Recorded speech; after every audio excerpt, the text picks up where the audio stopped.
I know you've got to go and rewrite parts of your speech, so just finally, I wonder if you have a brief message for the more than 500,000 people who are part of the Greenpeace part of the movement in Australia.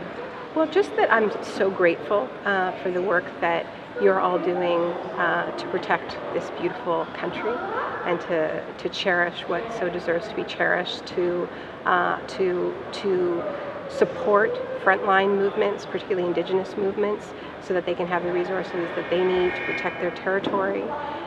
And despite these incredibly difficult circumstances of being up against, governments that claim coal is good for humanity and deny that the reef is bleaching, in the middle of this emergency, you're still capable of winning. I mean, you won against BP, which is pretty big, BP offshore drilling. So it shows that movement power, even in these very difficult situations, can win.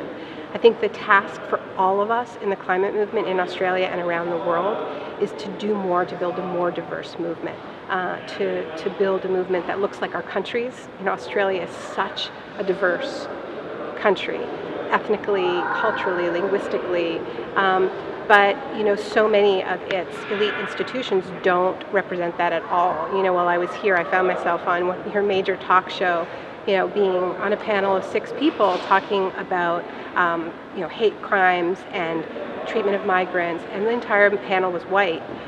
So we need to change ourselves first, and we need to make sure that we are led by the most impacted people, not because it's politically correct, but because actually that is how you build a fighting movement that has everything on the line. Look at Standing Rock, and look at the power of that movement that has stood up to so much state repression, because they're fighting for their water, they're fighting for their culture, they're fighting for their burial sites, they're fighting for their lives.